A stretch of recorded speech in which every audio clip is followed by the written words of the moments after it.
শুরু করছি ইনশাআল্লাহ। আজকে আমাদের ক্লাসের আলোচ্য বিষয় আলিফ পড়ার বিভিন্ন নিয়ম। আপনারা বা প্রশ্ন করতে পারেন যে ওস্তাদ এত কিছু ছেড়ে আলিফ পড়ার বিভিন্ন নিয়ম এখন শিখতে হবে। হ্যাঁ, আলিফ পড়ার কিছু নিয়ম আমাদেরকে শিখতে হবে। তো ক্লাসটা সবাই সুন্দর করে মনোযোগের সাথে শুনবেন ইনশাআল্লাহ। কোনো প্রশ্ন থাকলে আপনারা প্রশ্ন করবেন ক্লাস শেষে। যখন আমরা প্রশ্ন উত্তর পর্ব করব তখন আপনারা প্রশ্ন করবেন ইনশাআল্লাহ। তো আলিফ পড়ার বিভিন্ন নিয়ম এই ক্লাসে আমরা কি কি আলোচনা করব, এটা হচ্ছে তার তালিকা। এখানে 10টা বিষয় আছে, আপনারা দেখতে পাচ্ছেন। একটা হচ্ছে আলিফ হরফ কখন মোটা পড়ব, আলিফ হরফ কখন পাতলা পড়ব সেটার নিয়ম। হুরুফে শামসিয়ার আলিফ পড়ার নিয়ম। হুরুফে শামসিয়ার আলিফ পড়ার প্র্যাকটিস অনুশীলন আমরা করব। হুরুফে কমারিয়ার আলিফ পড়ার নিয়ম। হুরুফে কমারিয়ার আলিফ পড়ার অনুশীলন আমরা করব। আলিফে মাকসুরা পড়ার নিয়ম। আলিফে মাকসুরা পড়ার অনুশীলন বা উদাহরণ আমরা দেখব। খালি আলিফ পড়ার নিয়ম। আলিফে জায়দা পড়ার নিয়ম। আলিফে জায়দা পড়ার অনুশীলন আমরা দেখব ইনশাআল্লাহ।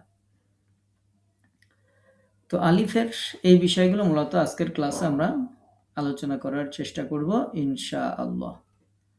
এজন্য খেয়াল করে শুনতে হবে। প্রশ্ন থাকলে প্রশ্ন করবেন ইনশাআল্লাহ। প্রথম প্রশ্ন, আলিফ হরফ কখন মোটা পড়ব, কখন পাতলা পড়ব? আলিফটা কখন মোটা হবে, আলিফটা কখন পাতলা হবে? আলিফের পূর্বে মোটা হরফ আসলে তখন আলিফকে মোটা করে পড়তে হবে, আর আলিফের পূর্বে চিকুন হরফ আসলে তখন আলিফকে চিকুন করে পড়তে হবে। খুবই সহজ। আলিফের পূর্বে মোটা হরফ আসলে আলিফকে মোটা করে পড়তে হবে, আর চিকন হরফ আসলে আলিফের পূর্বে চিকুন করে পড়তে হবে। এখন আপনারা আমাকে প্রশ্ন করবেন যে উস্তাদ মোটা হরফ কোনগুলা, চিকুন হরফ কোনগুলা? ভ্যালিড কোশ্চেন যে হরফ আমরা তো 29টা হরফ শিখেছি, কিন্তু 29টি হরফের মধ্যে মোটা হরফ কোনটা, পাতলা হরফ কোনটা সেটা তো শেখা হয়নি। চলেন আমরা একটু দেখি। এখানে নোটে আমি লিখে দিয়েছি মোটা ও পাতলা হরফের বর্ণনা দ্বিতীয় ক্লাসের 42 পৃষ্ঠায় আছে। আমাদের একটা ক্লাস আর একটা ক্লাসের সাথে সম্পৃক্ত। আমরা দ্বিতীয় ক্লাসের 42 পৃষ্ঠায় কি আসে আমরা একটু দেখে আসি।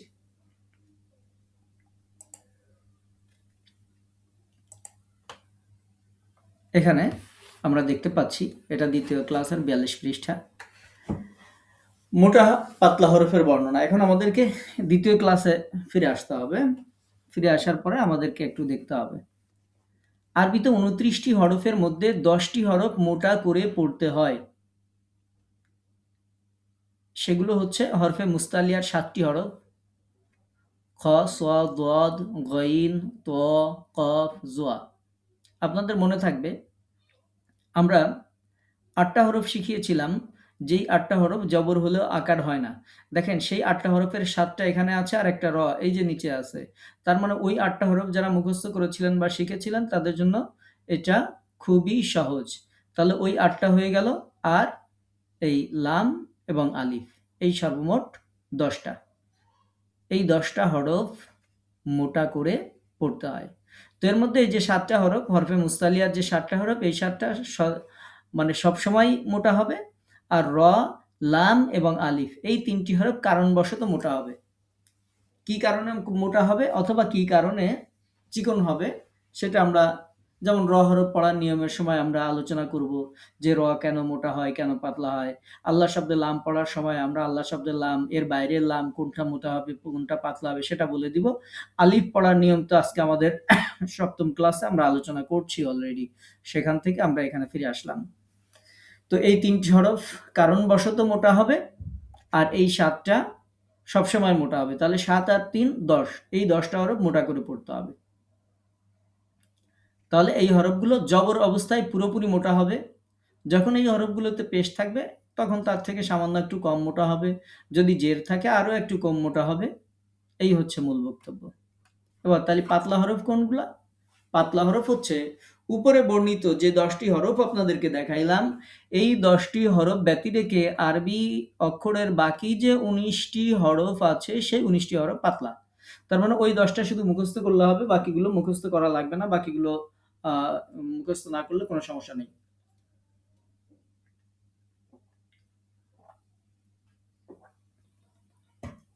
তাহলে আশা করি বুঝতে পেরেছেন যে আগের যে 10টা মোটা হবে সেই 10টা বাদে বাকি যে 19টা আছে এই 19টা হরফ পাতলা হবে। তাহলে মোটা পাতলা হরফের ধারণা আমরা পেয়ে গেলাম। এবার আমরা আমাদের ক্লাসে ফিরে যাই। আজকের ক্লাস যেখানে ছিল সেখানে আমরা চলে যাই। আমরা আজকের ক্লাসে এখানে ছিলাম যে আলিফ কখন মোটা হবে, আলিফ কখন পাতলা হবে।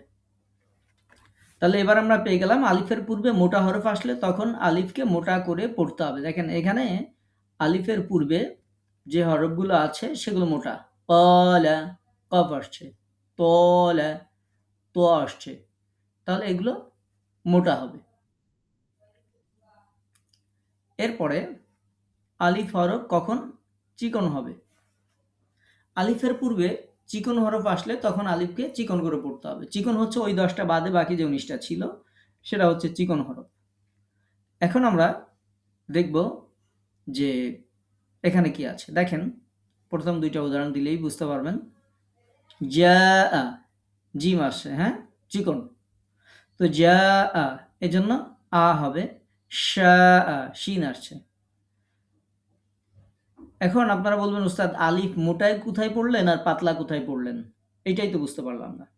মোটা কি আর পাতলা কি? তো চলেন আমরা একটু আলিফটা মোটা আর পাতলাকে একটু বুঝি। দেখেন আমরা যখন কলা বলেছি তখন বলেছি আলিফটাকে কলা, হ্যাঁ? কিন্তু যখন বলেছি তখন আলিফটাকে বলেছি। তো এই যে একটা আলিফকে বললাম, একটা আলিফকে বললাম, এটাই হচ্ছে মূলত পোরবারিক, মোটা পাতলা। যখন মোটা হয় তখন আমি কলা বলছি, তলা বলছি। যখন পাতলা হচ্ছে বলছি, আলিফটাকে বলছি।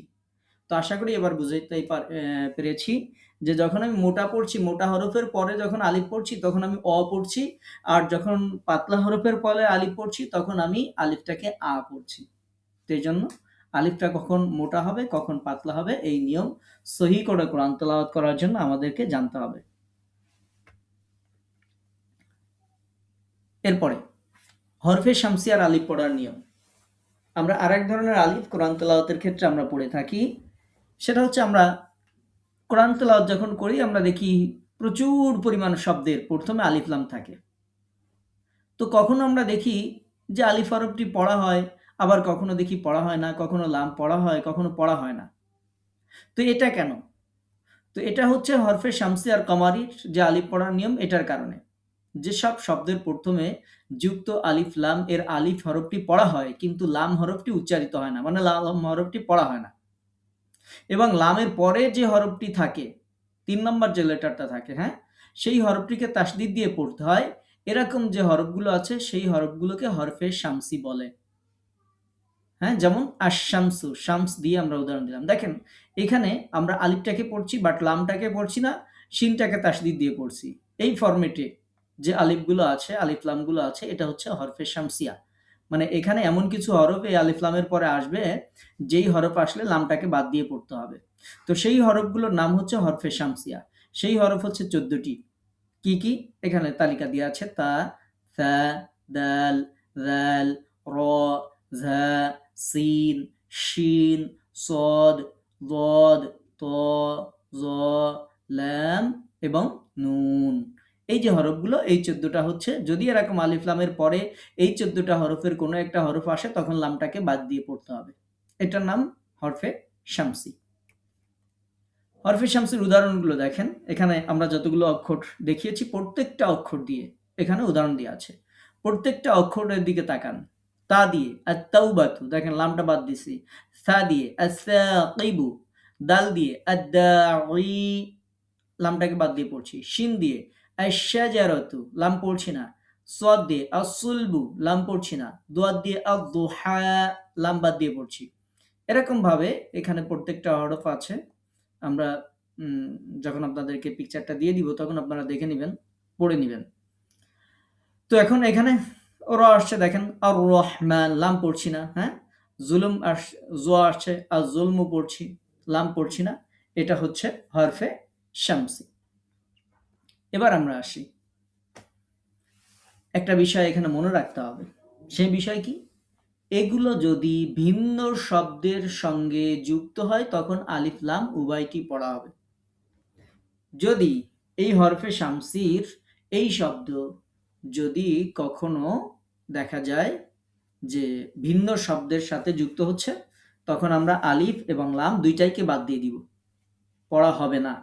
আবারও বলছি, যখন এটা ভিন্ন শব্দের সাথে যুক্ত হবে, অন্য কোনো শব্দের সাথে যখন এটা কানেক্টেড অবস্থায় থাকবে, তখন এতক্ষণ শুধু আলিফ বাদ দিয়ে পড়ছিলাম, তখন আলিফ এবং লাম দুইটাই বাদ দিয়ে পড়তে হবে। যেমন এখানে একটু খেয়াল করেন, আন-নাজমু, আমরা শুধু লামটা বাদ দিলাম, কিন্তু যখন আসাকিবু, এই সাকিব ওইখানে আমাদের উদাহরণ ছিল, যখন এই দুইটা শব্দকে আমরা এক করে দিচ্ছি তখন আমরা পড়ছি আন-নাজমু সাকিব। তো তখন কিন্তু আমরা এই যে নাজমু সাকিব বলতে গিয়ে আলিফ লাম দুইটাকে বাদ দিয়ে দিচ্ছি।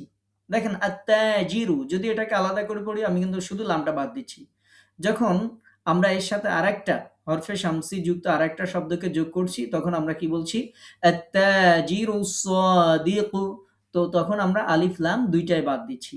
মিনান নাউম, দেখেন আলিফ লাম দুইটাই বাদ দিচ্ছি। তার মানে হচ্ছে হরফে শামসি যদি এটা অন্য কোনো শব্দের সঙ্গে যুক্ত হয় তখন হরফে শামসির আলিফ লাম দুইটাই বাদ যাবে, আর স্বাভাবিক অবস্থায় শুধু লাম বাদ যাবে।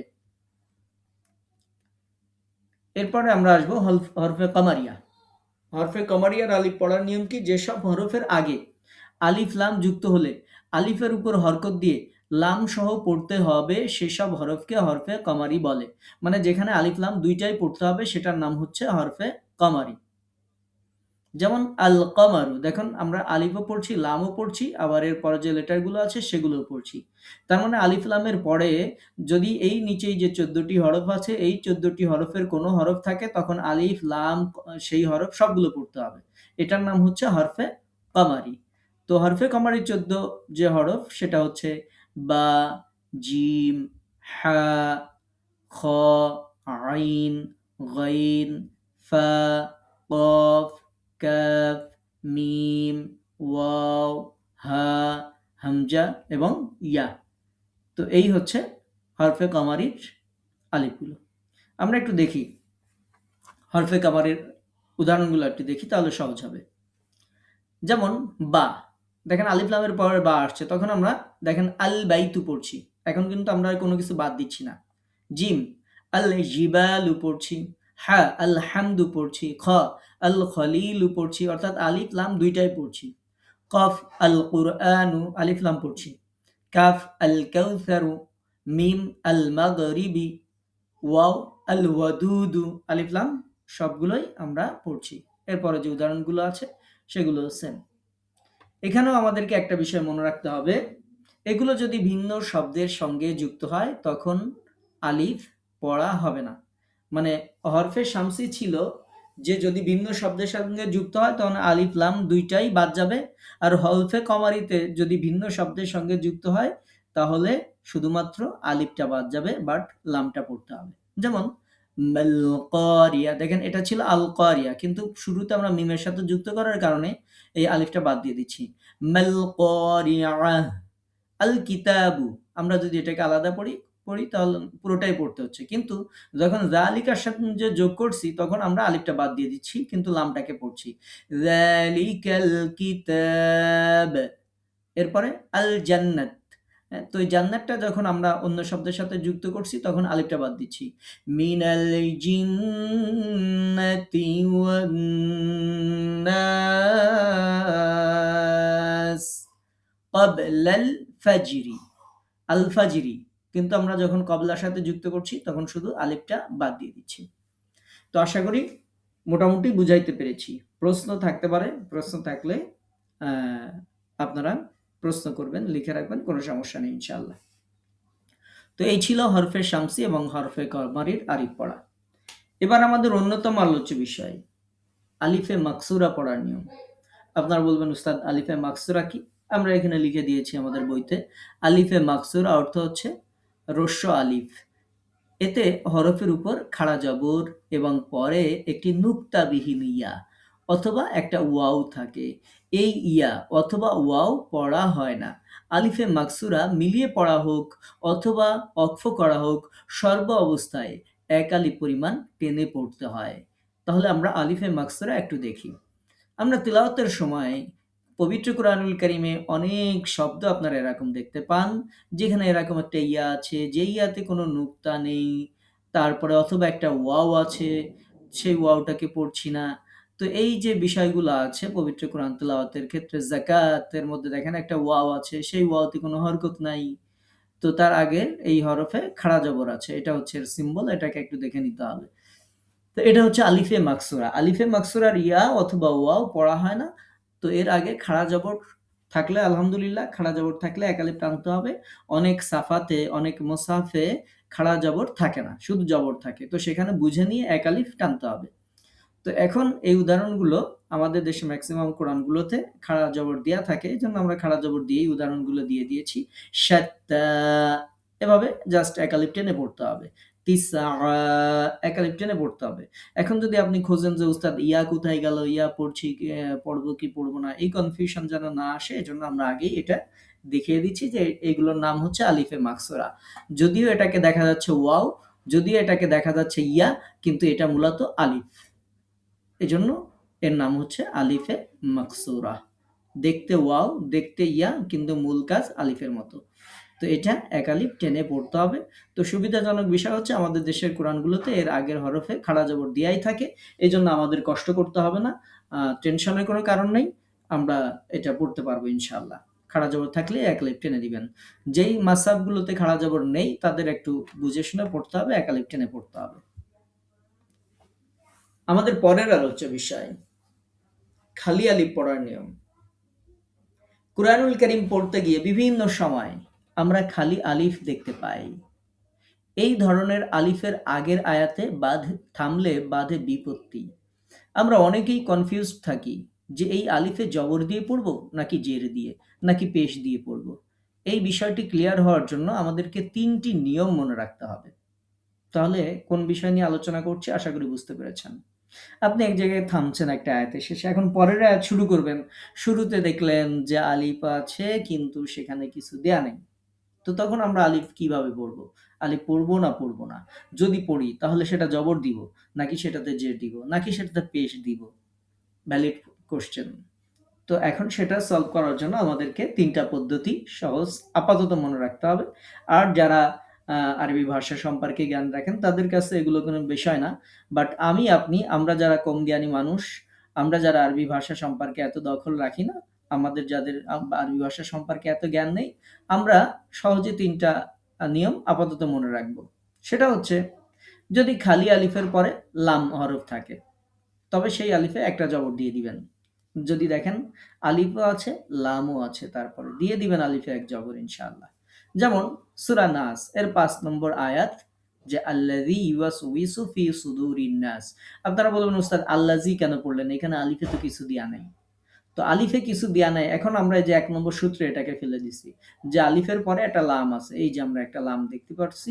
এইজন্য এখানে একটা জবর দিয়ে দিছি। তাহলে এই আয়াতে যেহেতু খালি আলিফের পরে লাম হরফ রয়েছে, এজন্য আলিফে জবর দিয়ে আল্লাযী আমরা পড়ছি। এটা হচ্ছে ১ নম্বর নিয়ম। ২ নম্বর নিয়ম, এই খালি আলিফে জের হবে। যদি আলিফের পরে লাম নাই, দেখলেন যে লাম নাই, তখন কি করবেন? তখন আলিফ থেকে গণনা করে ৩ নম্বর হরফে চলে যাইতে হবে। আলিফ, তারপরের হরফ, তারপরেরটা। তো ৩ নম্বর হরফে যায় যদি দেখেন যে ৩ নম্বর হরফে জবর বা জের আছে, তখন আপনি একটা জের দিয়ে দিবেন। যেমন সূরা ফাজর এর ২৮ নম্বর আয়াত। আপনারা কোরআন খুললে দেখবেন এরকম লেখা আছে। এই আলিফে জেরও নাই, জবরও নাই, পেশও নাই, কিন্তু পড়তে তো এখান থেকে হবে। এখন আপনি পড়বেন কি রে? তাহলে আমাদের ২ নম্বর সূত্র ছিল, এখানে যেহেতু লাম নেই সেহেতু আমাদের ২ নম্বর সূত্রের মধ্যে এটা পড়বে।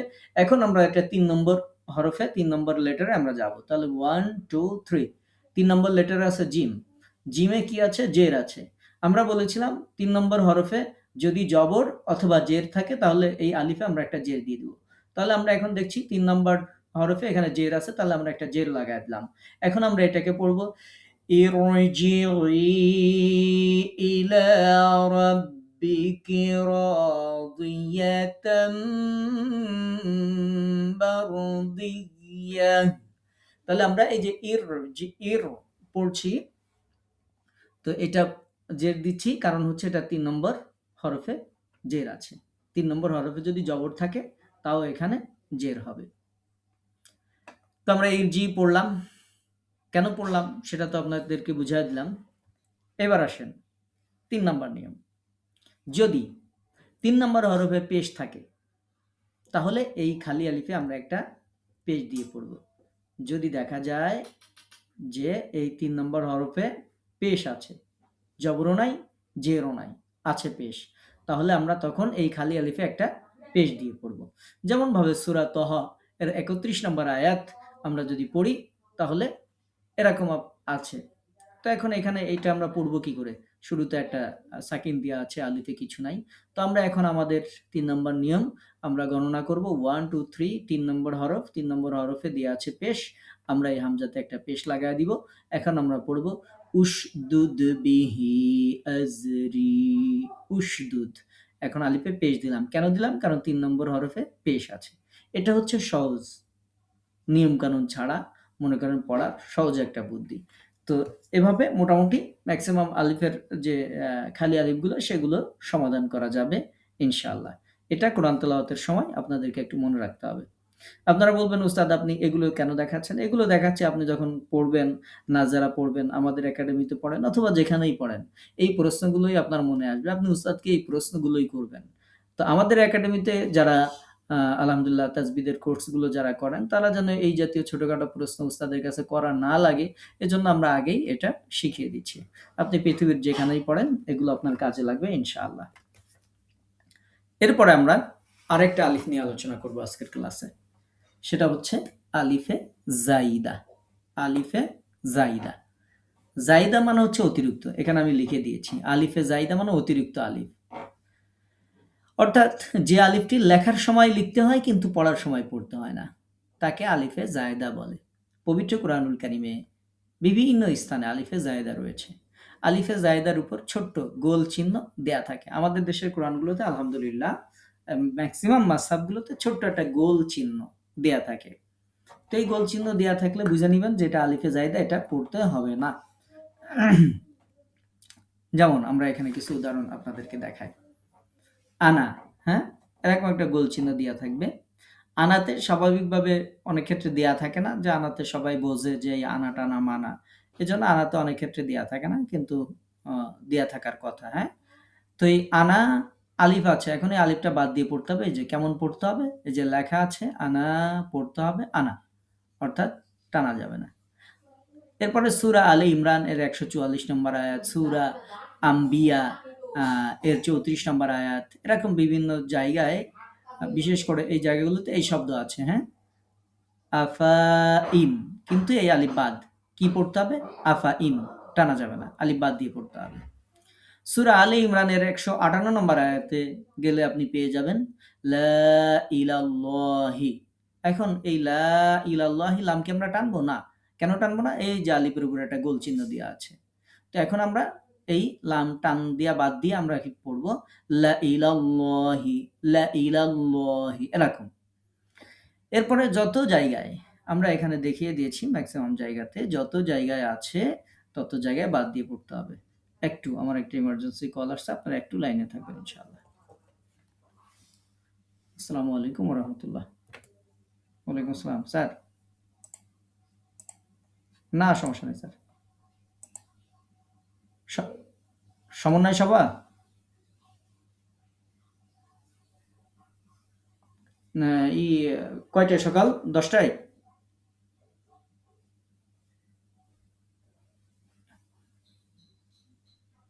আচ্ছা, আমাদের ইউনিট থেকে কি আমি বাদে আর কেউ যাবে না খালি আমিই যাব?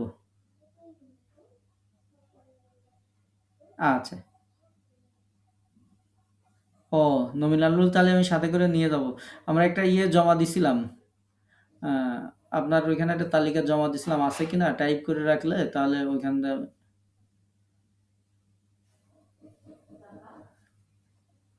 না আমি, আচ্ছা, তাহলে এখন তো রাত হয়ে গেছে, কালকে সকালেই তাহলে ফার্স্ট আওয়ারেই আপনার ওইখানে পাঠাই, নাম নাম টাম দিয়ে, যাতে আমি যাওয়ার সময় নিয়ে যাইতে পারি।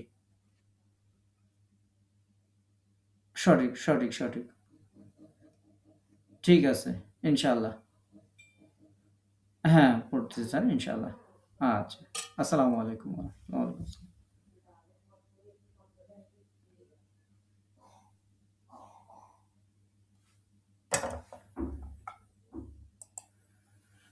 আচ্ছা, একটু ডিস্টার্ব হয়ে গেল আপনাদের।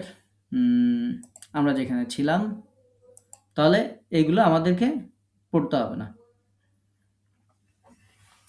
আমরা উম, এই আলিফগুলো বাদ দিয়ে পড়বো। যত জায়গায় আলিফের উপরে গোল চিহ্ন দিয়ে দেখবেন, সব আলিফগুলো বাদ দিয়ে দিবেন। এটা হচ্ছে সহজ হিসাব। আমরা এখানে উদাহরণের মধ্যে ম্যাক্সিমাম যে জায়গাগুলোতে আছে, আমাদের বইতে সূরা নাম্বার এবং আয়াত নাম্বার দিয়েছি। কারণ দেখা যায় অনেক মাসহাফে যদি না থাকে, তো আমাদের এই বইটা যাদের কাছে থাকবে তারা এই সূরা নাম্বার দেখে এটা ফাইন্ড আউট করতে পারবে। সূরা সাফফাত আয়াত নম্বর ৬৮, সূরা মুহাম্মাদ আয়াত নম্বর ৪, যে শব্দগুলোতে দেয়া আছে সেই শব্দগুলো আমরা উল্লেখ করে দিয়েছি।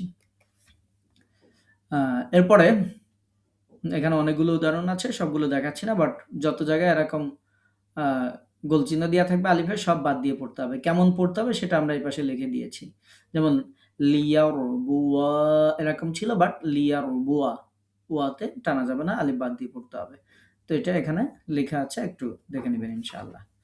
তো আমরা আজকে আ বেশ কয়েকটা বিষয় আলোচনা করলাম। আমরা ক্লাসটা আরেকবার একটু শুরুতে দেখি যে আমরা কি, কি আলোচনা করছি আজকের ক্লাসে। একটু খেয়াল করবেন, প্রশ্ন থাকলে প্রশ্ন করবেন। আমাদের শুরুর আলোচনা ছিল যে আলিফ কখন মোটা হবে, আলিফ কখন পাতলা হবে। সহজ আনসার, আলিফের পূর্বে যদি মোটা হরফ আসে আলিফ মোটা হবে, যদি পাতলা হরফ আসে আলিফ পাতলা হরফ হবে। মোটা পাতলা হরফের নিয়ম আমরা কোথায় জানবো? দ্বিতীয় ক্লাসের ৪২ পৃষ্ঠায় দেওয়া আছে, আপনাদেরকে দেখিয়ে দিয়েছি। আজকের ক্লাস রেকর্ডিং দেখলে আপনারা পেয়ে যাবেন। এরপর আমরা আলোচনা করেছি হরফে শামসিয়ার আলিফ কিভাবে পড়বো। হরফে শামসিয়ার আলিফটা পড়বো, লামটা বাদ দিয়ে পড়বো। আর এখানে উদাহরণগুলোতে আমরা আলোচনা করেছি। সেই সাথে আমরা বলেছি যদি এটা অন্য শব্দের সাথে যুক্ত হয়, তখন আমরা আলিফ লাম কোনোটাই পড়বো না। হরফে কামারিয়ার আলিফ কিভাবে পড়বো? হরফে কামারিয়ার আলিফে আমরা আলিফ লাম দুইটাই পড়বো। উদাহরণগুলো আমরা আলোচনা করে দিয়েছি। তবে আমরা বলে দিয়েছি যদি অন্য কোনো শব্দের সঙ্গে যুক্ত হয়, তখন আমরা আলিফটা বাদ দিয়ে শুধু লামটাকে পড়ব। আলিফে মাকসুরা, আমরা বলেছি আলিফে মাকসুরা এর আগে খাড়া জবর দেয়াই থাকবে। আলিফে মাকসুরা হচ্ছে ওয়াও বা ইয়া, যেটাতে কোনো হরকত দেয়া থাকে না, আর ওই ইয়াগুলোতে নুক্তাও দেয়া থাকে না। তো এগুলোতে আমরা একটু খেয়াল করব।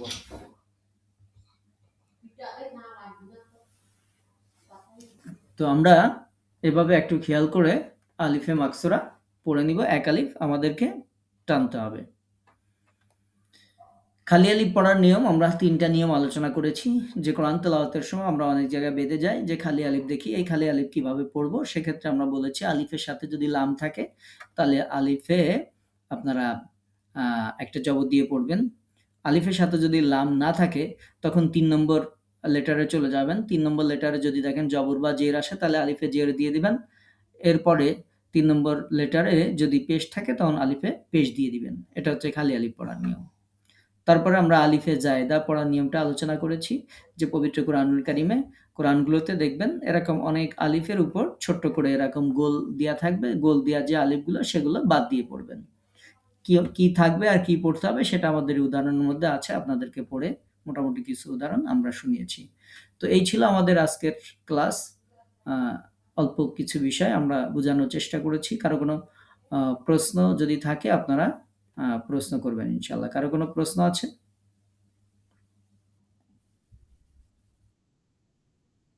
বলেন। ওয়ালাইকুম আসসালাম।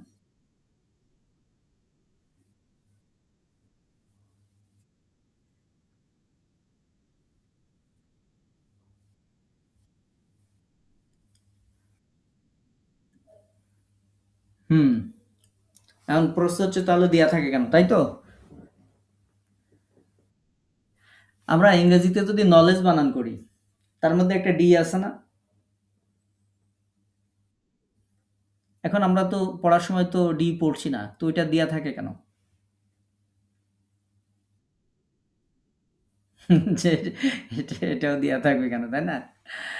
আচ্ছা। এটা ওই শব্দের ফুল ফরমেট ওইটা। বাট উচ্চারণের ক্ষেত্রে প্রোনাউন্সিয়েশন এর ক্ষেত্রে প্রত্যেকটা ভাষার এরকম কিছু রুলস আছে যেগুলো উচ্চারণ করা লাগে না। যেমন আমরা ফাইনাল আর ইংরেজির ক্ষেত্রে উচ্চারণ করি না। ওইটা ভাষার সৌন্দর্য বা ভাষা ওইভাবেই ব্যবহৃত হয়। বাট লিখতে গেলে ফুল ফরমেট লিখতে হয়। আরবিতেও এটা সেম। এটা হচ্ছে ফুল ফরমেট, এর জন্য এভাবে লেখা হয়, বাট উচ্চারণের সময় এটার দরকার নেই, পড়তে হয় না। বুঝাইতে পারছি কি? আচ্ছা। আর কারো কোনো প্রশ্ন আছে?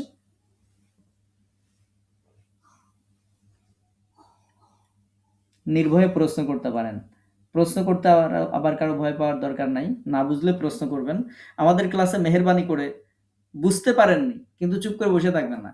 যে উস্তাদ বুঝে ফেলছি বা এই ছোট প্রশ্ন করলে মানুষ কি বলবে যে আমি এটা বুঝতে পারি নাই।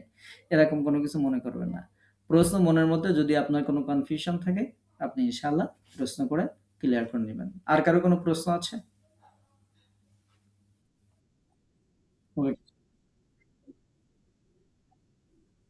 না, না, এই তো উল্টে, উল্টে ফেললেন। অপর যেমন কলা এটা হচ্ছে পোর। আর এটা হচ্ছে বারিক, পাতলা। এখন কি বুঝতে পারছেন? না, না, আবার ভারী।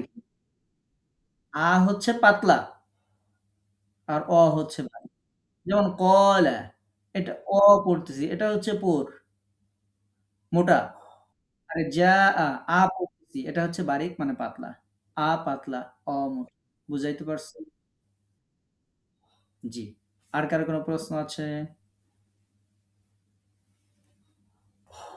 আর কারো কোনো প্রশ্ন আছে? আচ্ছা। প্রশ্ন নাই তার মানে সবাই বুঝতে পারছেন। আমি কিন্তু এরপরে জিজ্ঞাসা করব, হ্যাঁ? তখন কিন্তু কেউ বলতে পারবে না যে, "উস্তাদ আমি তো এটা বুঝতে পারছিলাম না।" যা বলার ওয়ালাইকুম আসসালাম।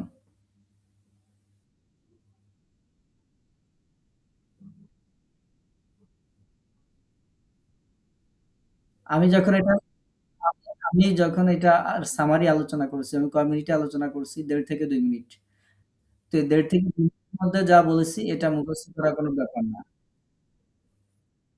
তাই মাথার মধ্যে থাকবে ইনশাআল্লাহ। আল্লাহর কাছে দোয়া করবেন, থাকবে ইনশাআল্লাহ।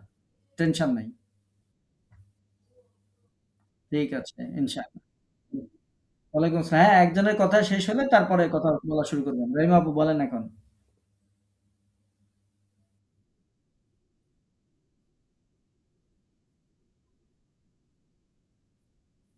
আচ্ছা বলেন।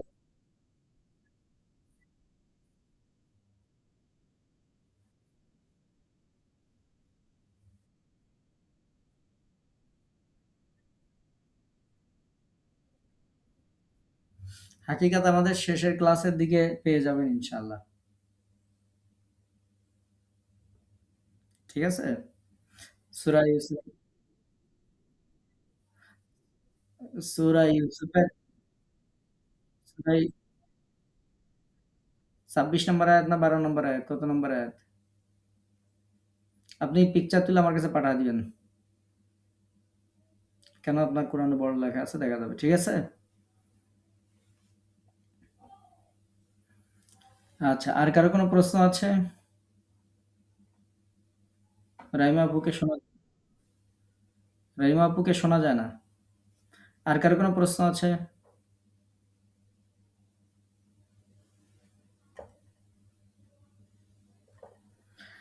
আচ্ছা, আর কোনো প্রশ্ন না থাকলে আমরা আজকের ক্লাস শেষ করব ইনশাআল্লাহ।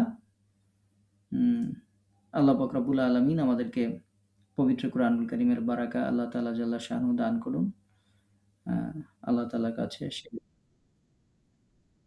বলেন? ঠিক আছে। আর কারো কোনো প্রশ্ন আছে? আর কারো কোনো প্রশ্ন আছে কি? আচ্ছা, প্রশ্ন না থাকলে আমরা আজকের ক্লাস এ পর্যন্ত শেষ করছি, হ্যাঁ? আসসালামু আলাইকুম ওয়া রাহমাতুল্লাহি ওয়া বারাকাতুহু।